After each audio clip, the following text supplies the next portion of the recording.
হায় রে ভাই, কিছু মানুষের বক্তব্য শুনে আমি কমাই না গিয়ে বাসি না। কিছু মানুষের কথার চাপে আমার মন মানসিকতার একদম মৃত্যু ঘটে যায়। সারাদিন নাকি শুধু আমি ভিডিওই করে বেড়াই, সংসারের কোনো কাজ করি না, সংসার সামলাই না, বাচ্চা সামলাই না।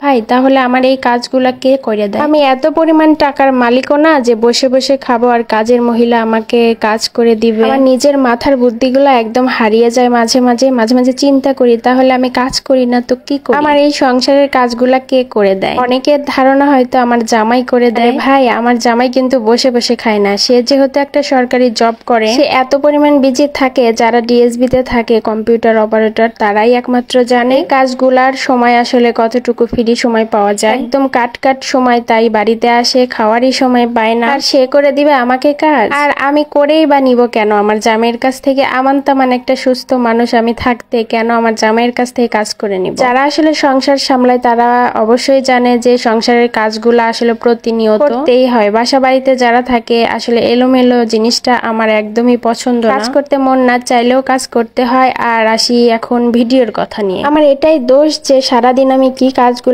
করি, কি রান্না বান্না গুলা করি, সেইগুলো আপনাদের মাঝে শেয়ার কেন করি? ভাই, আমার বর যেহেতু আমাকে ভিডিওগুলা করে দেয়, আর সে অবশ্যই বাসায় থাকে না সব সময়, আর আমার বাচ্চাটা যেহেতু অনেক ছোট, তো আমাকে ভিডিও করে দেওয়ার মতো আলাদা কোনো লোক যে আমি কাজ কামগুলা করব, অন্য কেউ আমাকে ভিডিওগুলা করে দিও। আজকে একটু কষ্ট করে সামান্য একটু ভিডিও করেছি, আর এই কাজগুলা কিন্তু আমার প্রতিদিনই করতে হয়। রান্না তো শেয়ার করলামই না আপনাদের কাছে। আমার বর প্রতিদিন 2টার সময় আসে, মানে দুপুরে খাইতে আসে, তো তার আগে আমার খাবার একদম রান্না বান্না করে কমপ্লিট করে রাখতে হয়। আমার মেয়েকে স্কুলে নেওয়া যাওয়া থেকে শুরু করে খাওয়াইতে যে আমার কত প্যারা, ওর স্বাস্থ্য দেখলে হয়তো আপনারা বুঝতে পারবেন। একদমই খেতে চায় না, আর কোনো মাই চাবে না যে কোনো বাচ্চা না খেয়ে থাকে। এটা অন্তত আপনাদের বিশ্বাস করতেই হবে। আর আমার বাচ্চাকে খাওয়াইতে গেলে প্রায় 2 ঘন্টার মতো লাগে। তারপরে অনেক ধৈর্য সহকারে আমি তাকে খাওয়াই, কারণ বাচ্চাটা আমার, আর সে অনেক ছোট, তার দায়িত্ব সম্পূর্ণই আমার। কাউকে কোনো কিছু বলার আগে নিজের জায়গাটা, অবস্থানটা একবারে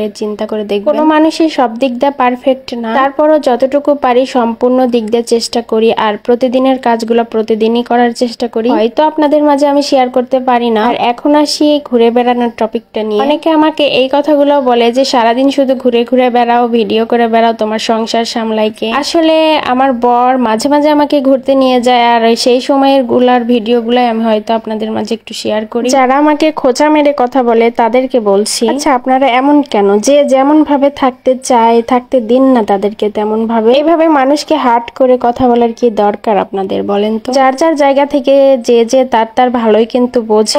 যে যেভাবে থাকতে চায় তাকে সেইভাবেই থাকতে দিবেন আশা করি। আমাদেরকে আমাদের মতো থাকতে দিন। আমরা যেভাবে চলছি একদম হ্যাপি আছি আলহামদুলিল্লাহ।